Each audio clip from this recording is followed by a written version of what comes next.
Welcome to An Honorable Profession, a podcast giving America hope since 2018. I'm Ryan Coonerty. Along with Debbie Cox Bultan of the New Deal, I'm lucky enough to be your co-host.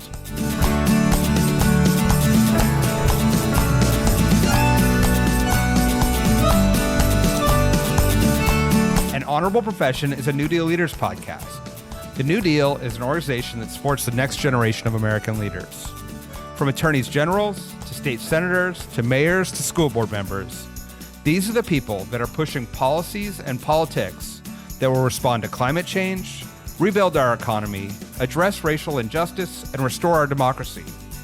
These are incredibly talented people who have dedicated themselves to public service when their country and their communities needed it the most. Check out newdealleaders.org to see what I'm talking about. In our final episode of this special Voter Registration Month series, I talked to Amanda Gonzalez, the County Clerk Recorder of Jefferson County, Colorado. Amanda has a long history of promoting voting rights and civic engagement, but was just elected to Clerk Recorder in November 2022 in the aftermath of the 2020 election. She's the first ever Latina to hold this office. Amanda and I talk about what the job is of County Clerk Recorder, her path to public service, and what she's doing in these unique times to promote transparency and fairness in elections and engage her community in the political process. I hope you enjoy and make sure you and all your friends are registered to vote. All right, Amanda Gonzalez, welcome to An Honorable Profession. Thanks for having me. I'm so grateful to you for joining us for this series we're doing in September for National Voter Registration Month, and I've been really loving talking to folks who are on the front lines of defending democracy. So I've been starting these calls with or these meetings with just a thank you, these conversations, because really I feel like you all who are in it every day and making sure that our elections are going to run smoothly and democracy is defended are really heroes. So thank you for both being here, but also thank you for what you do. Oh, thanks for having me. Excited to be chatting today. Yeah. So let's start maybe a little bit with you are new to this office. You were elected in 2022, but you are not new to this work, as I know. So you had been doing civic engagement and democracy work for a while. Maybe you can just tell us a little bit about your path, like what got you into this work pre-elected office, and why this was important to you. Yeah, so I absolutely did not necessarily plan for running for office. I did not take the classes that you were supposed to take and all of the things. Prior to being the clerk and recorder in Jefferson County, I was the executive director of Colorado Common Cause. So I was working on voting policy at the state level for a number of years.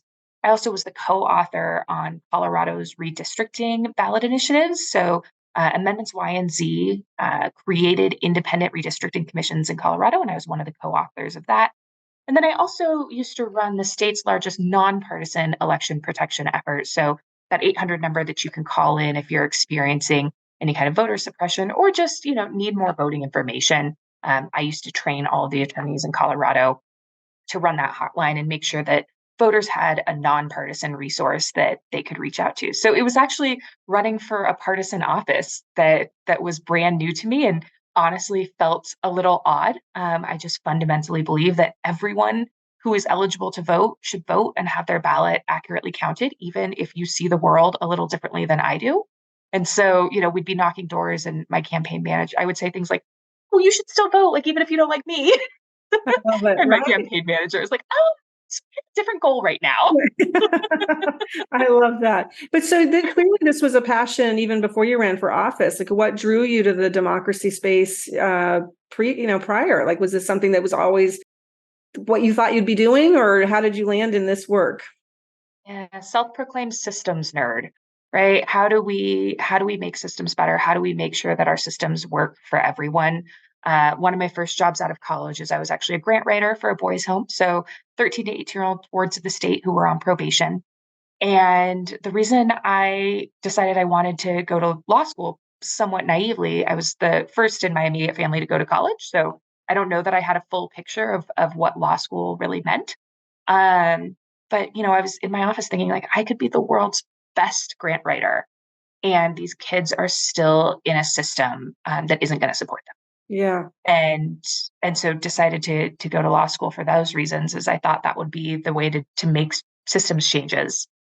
And I think I was attracted to the democracy space because I'm attracted to equity, because I'm attracted to fairness. And I think that we really need good systems if we want everything else to work, right? Whether you care about climate change or making sure that your kid has access to quality education or making sure that your son or daughter can go to a movie without the threat of gun violence. Or if you just want accessible sidewalks in your neighborhood so you can take your afternoon walk and try and preserve your mental health, right? Like all of those policy decisions are reliant on a fair system. Like voting rights are the foundation of all other rights. And so I think that's how I found myself in this work. Yeah, yeah. No, I love it. And I'm a big fan of systems nerds. I'm a systems nerd. We're underrated. I love systems nerds. So Amanda, you said that you were kind of surprised that you ended up running for office. This was the first time you'd done something like this. So, I particularly thinking about you running in 2022 after January 6th, and there's so much more heightened attention on elections. What was that experience like? Was it something, did it surprise you? How was that? Yeah. On one hand, it's this position that no one knows what it does, right? I'm telling my friends I'm considering running for clerk and recorder. They're like, aren't you an attorney? Like, why would you run for like a clerk in a court? And then on the other hand, you have all of this national attention around elections and election administrators. I was working in and around election policy for the last several years, and of course, running that nonpartisan voter hotline in 2020.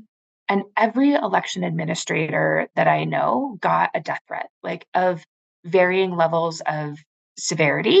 But at the time when I announced that I was running for office, I was actually living by myself and had reached out to a couple friends and said, hey, if I win and if things get rowdy in 2024, could I stay with you for a month? And considering, you're running for local office, I'm running because I want to protect the right to vote. I'm running because I want to make sure that every eligible voter casts their vote, right? And I'm coming at it from this almost awkwardly nonpartisan space, right? That I really mean it when I say I want everyone who's eligible to vote. And you're looking at, am I going to get a death threat? Like, is this safe? Are there safety concerns that I should have when running for office? So I think that was one of the surprising parts, or at least one of the parts that if I was talking about having run for this position 10 years ago, I don't think we'd be having the same conversation. That it's just Yeah, kind of a different world that we're living in. absolutely. But the flip side of that is because the local Democratic Party didn't know me very well. I've actually always been registered as a Democrat, and I've lived in this county for I think, about 11 years now. But I was still involved on the nonpartisan side. I was not somebody that was going to like Democratic meetings. Um, I wasn't necessarily the institutional pick. Hmm. I am also the first person of color in this role, so obviously the first Latina in this role. As far as we know, the first out bi person in this role, and so I'm a little bit different from some of the folks who typically hold county office. And so I actually collected signatures initially to get on the ballot I was going to petition on instead of going through the caucus process. I also did the caucus process and that worked out. But it meant that I was spending about 18 hours every weekend and then every ounce of time I could get after work every day, standing in the grocery store parking lot, talking to strangers and asking them to sign a petition to get me on the ballot. Amazing. Amazing. And that's new for you, right? That was probably a really Yeah, interesting experience, right? I'm an introvert. I was dreading it. Um, we collected 1,700 signatures. We needed 1,000 ballot signatures to get on the ballot here. And I personally collected about 800 of them. Amazing. And so I was talking to a lot of folks, and the minute, even if they weren't the same political party as me, the minute that I talked about like we need to protect our elections, we need to make sure this is fair, we need everybody to have a voice in the policies that impact their lives. That's how we make good decisions, right? Is when we don't just have this homogenous group of people making decisions for everyone. Um, when I was talking about that, it didn't matter your political party. It didn't matter if you'd ever heard of what a clerk was or what they did. The vast majority of people were like, yeah, I agree. Like, it should just be fair. Right. Everyone's voice should be heard. Right. And that just felt so good, right? That, yes, there is this vocal minority of people who are out to dismantle our democracy. And we have to make sure that they don't win. But the vast majority of people believe in our system and want to see it succeed. Yeah. So that felt really great. I don't know the answer to this question. Did you run against an election denier?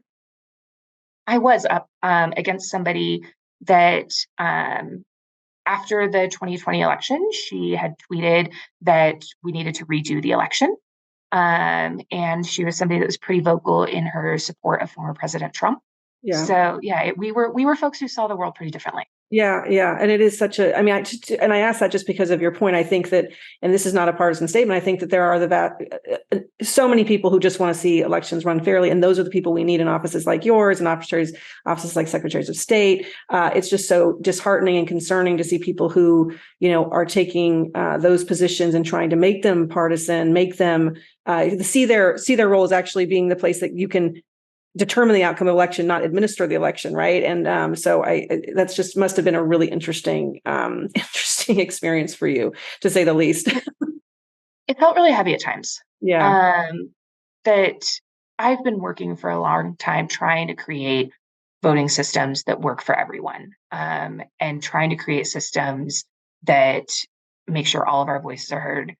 And there were definitely nights that I needed to stay off Twitter because I was scrolling late at night and I was reading some pretty horrible things that my opponent had tweeted in the past. And I was like, oh my gosh, like, I want to win this election because I have good ideas, and I want to win this election because I want to protect the right to vote, and I want to make sure that everybody has access to their ballot, and I want to, see if we need to be translating, or are we putting vote centers in the right spots. I want to do all of those things that are good for my community.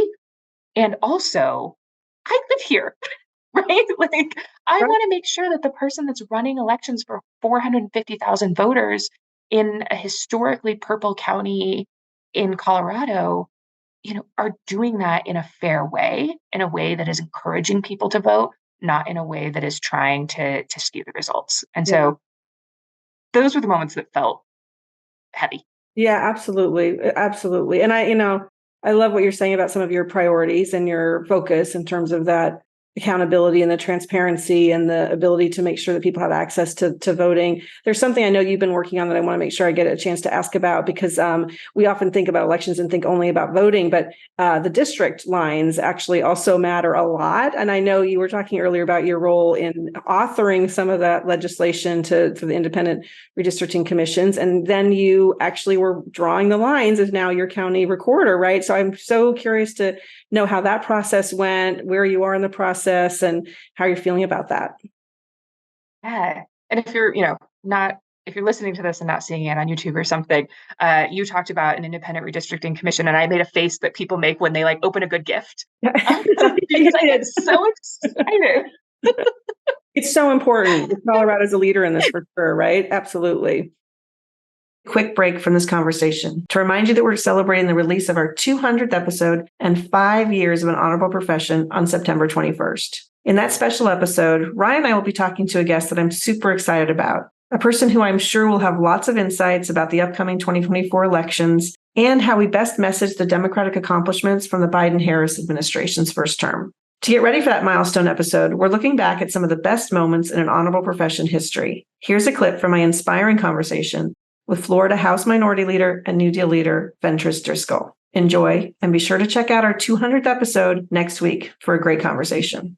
So I grew up in Florida, like I told you, Florida native, and I participated in a program known as Florida Girl State. And people might know Girl State and Boy State. I think there's a movie on Netflix, Boy State. But I was in Girl State, and it teaches you about Florida government at every level. And I was absolutely hooked. And I decided to run for governor of Girl State and won. And I got to meet the governor at the time, Lawton Chiles. He's the last Democratic governor that we had in the state. And he inspired me, but also understanding the function that a governor plays and the function that a state legislature plays. I learned that as a high school student, 17 years old.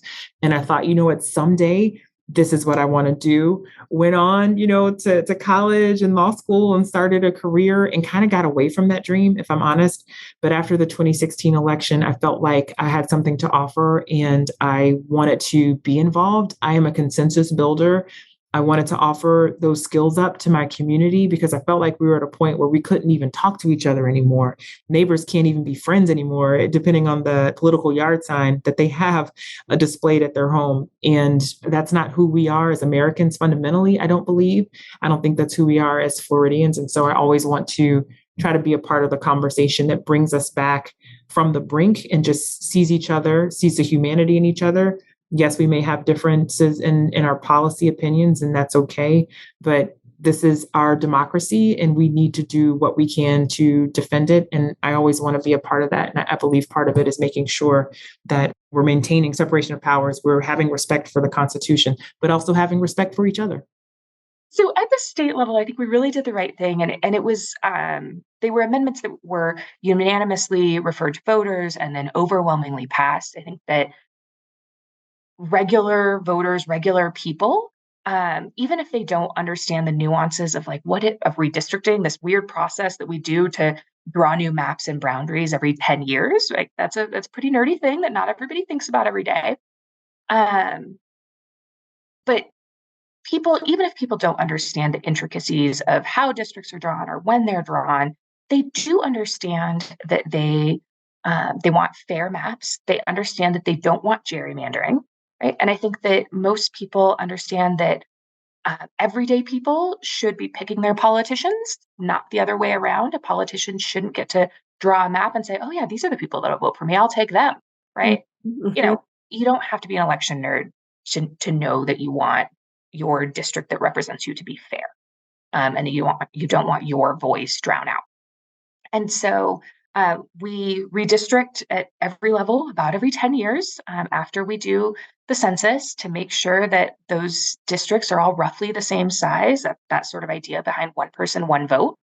And so we do that even at the local level. So here in Jefferson County, we have 3 county commissioner districts.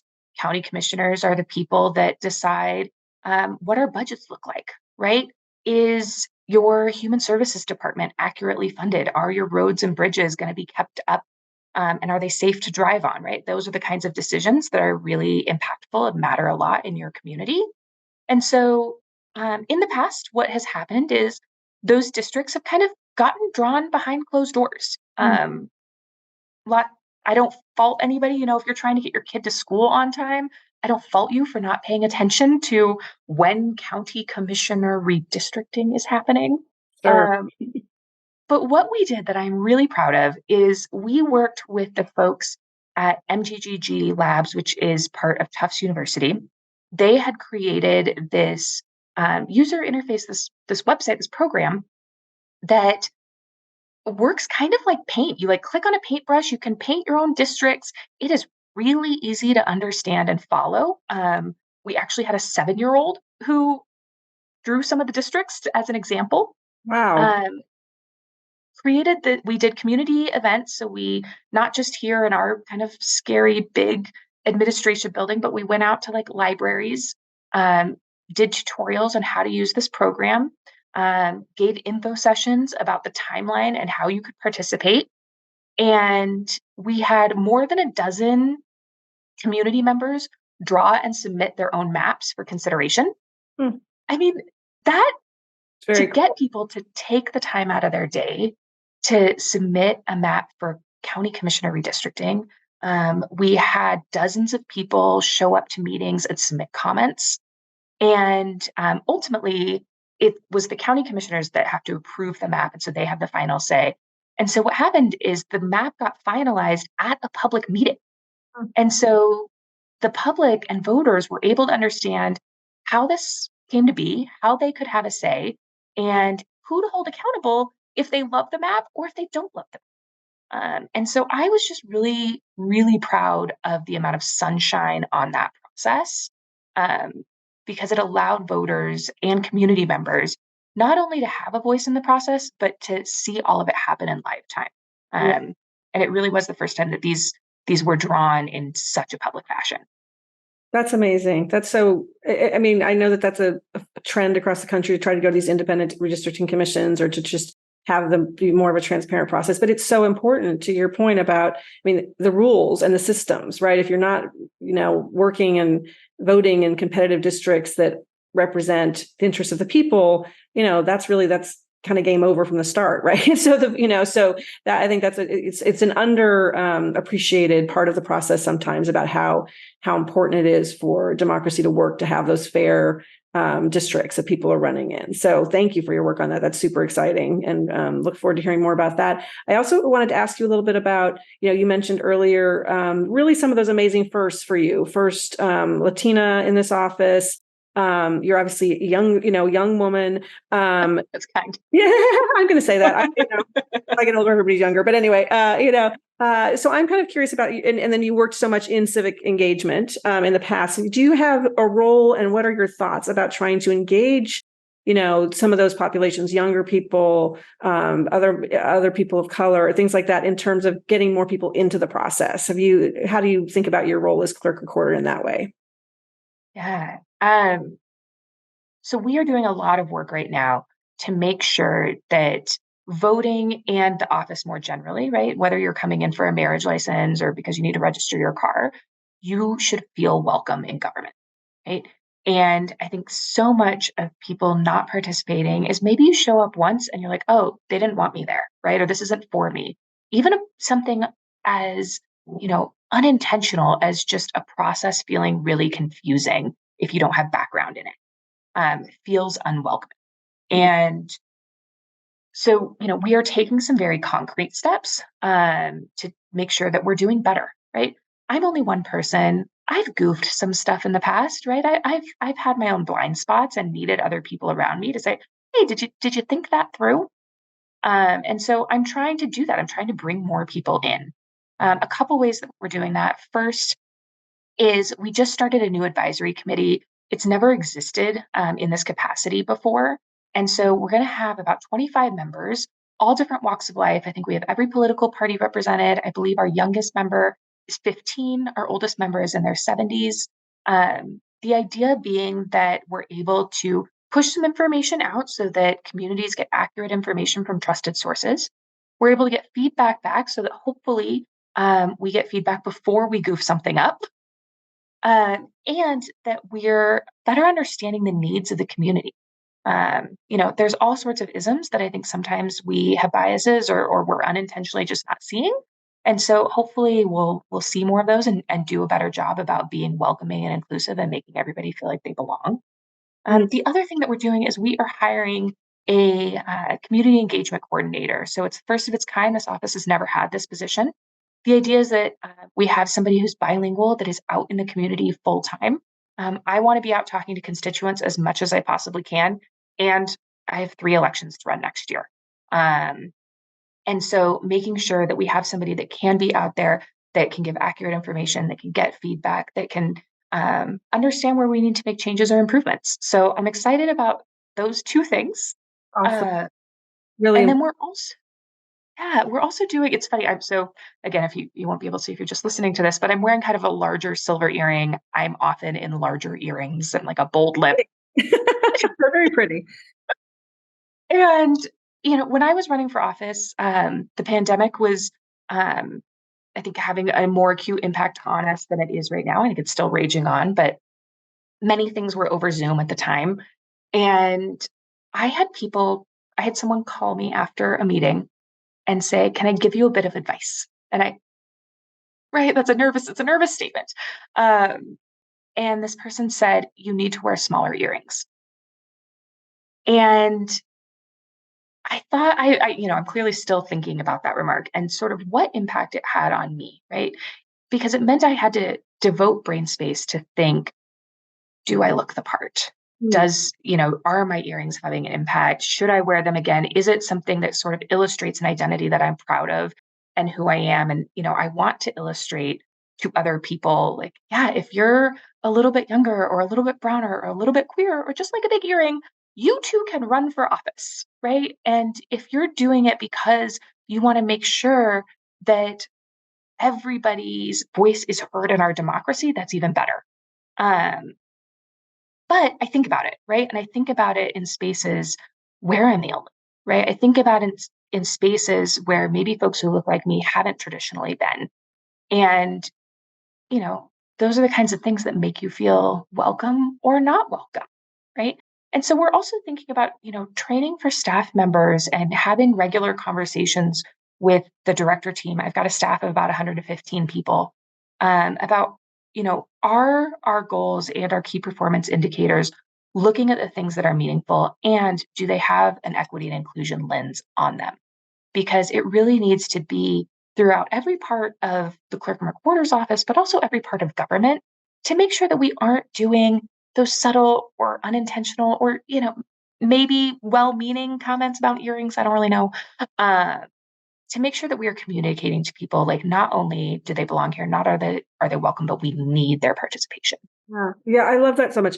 I love that for all kinds of reasons. I want to unpack a couple of things you said and just highlight them because I think they're so important. I mean, I love the connection you made between democracy and government working, right? I mean, basically people feeling like their interaction, as you started that answer, people feeling their interaction with government was a positive, that they feel like they belonged there, that they were getting the kind of responsiveness and the service that they deserved. And that being also, I think, tied to participation, whether you're going to vote, right? Or whether you're going to see this yourself in any of this. So I think that's super, super important.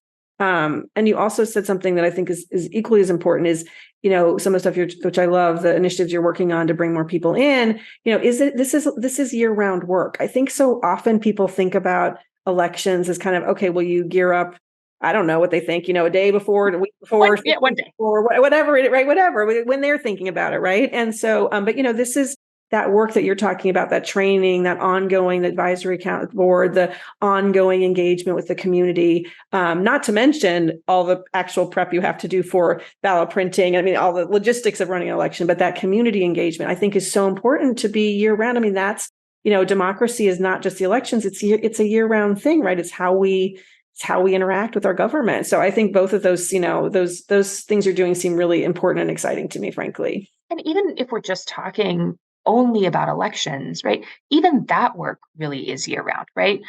When we're thinking about where do we place drop boxes, if I'm somebody that doesn't live in that part of town, I might not know that, that library that you just stuck that drop box at, the closest crosswalk is actually a mile away.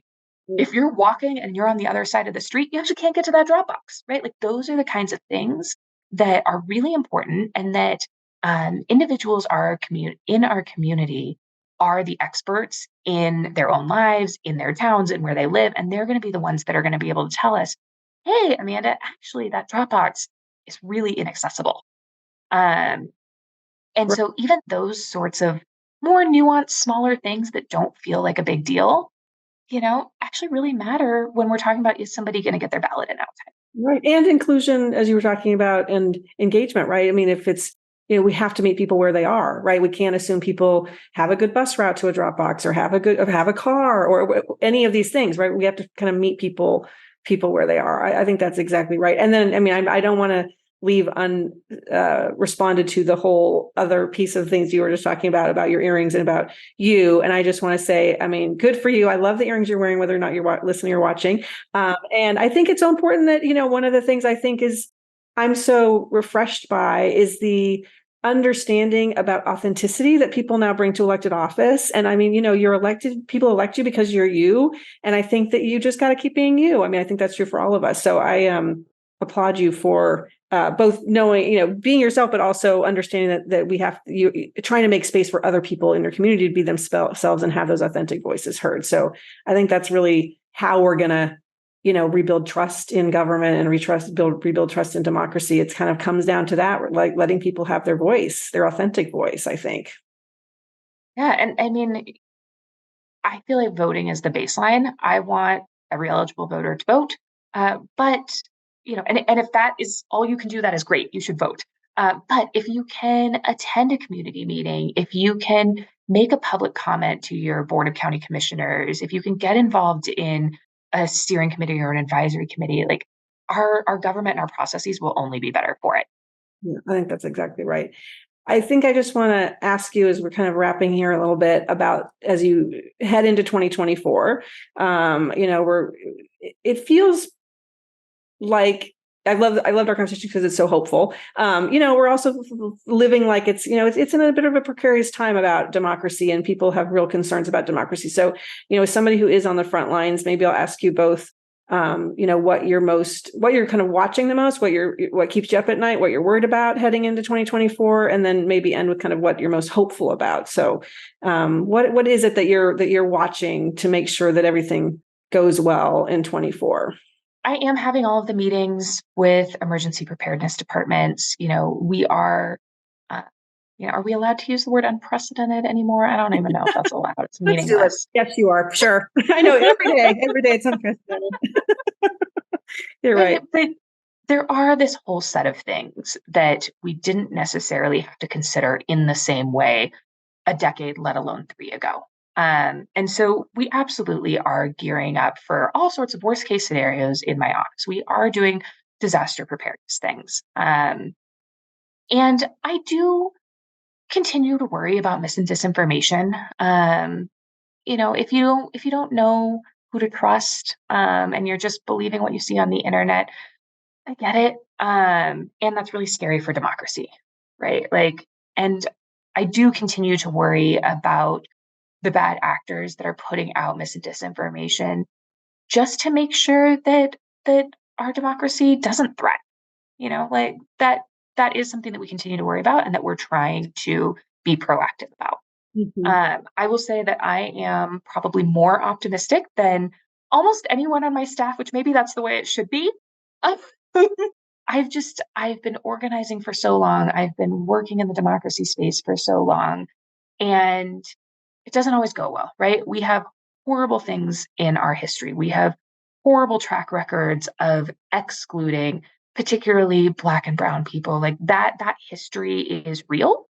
And I also just know in my bones and from working with people on all different issues that the ultimate power of our democracy is in the people, right? And I think that the vast majority of people are in the right space. 2020 was scary. And after the election got scarier, right? I remember watching January 6th happen and texting my girlfriends on the girlfriends text thread saying are we all supposed to keep working? What is the protocol here? And being pretty terrified that was even a possibility of something that I would be watching on my screen. And I've also seen the way that people came together afterwards, right? That they don't want to put up with that. They do care about our democracy, and we are all fighting for it. And that 2022 was not chaos, right? I think that all of the election administration departments had kind of prepared for, okay, what does this look like? And it wasn't great in some places, but the vast majority of places, democracy functioned, right? And it functioned well in 2022. So I am optimistic that will continue to happen and that we will be on the right trajectory for 2024, that people will, get involved, but in the ways that they're supposed to get involved in democracy, right? We all want free and fair elections. And that means that every ballot gets cast without obstruction or confusion or intimidation. I think the vast majority of people really, really do want fairness, even if they disagree with their neighbor. That's okay. But the way that we work that out is civilly, right? Through discourse and through casting our ballots. Yeah. Well, I love that you feel that way because you're close to the ground on it and you're seeing it every day. So my bet is on you and your compatriots around the country who are running these elections. I think that I'm going to have a lot of hope too. But I can't thank you enough, Amanda, for being with us on this again. What's been this special series we did on voting in elections this month, and so thank you for all the work that you're doing every day. And it's just great to talk to you. Thank you so much. And don't forget to update your voter registration if you've moved in the last year or so. Love it. PSA. All right. Thank you, Amanda. Thanks. An Honorable Profession is a New Deal Leaders podcast. Thanks to the team at NewDEAL for producing this episode. We encourage you to bring honor to public service, and because we keep things honorable, no tax dollars are used in the making of this podcast.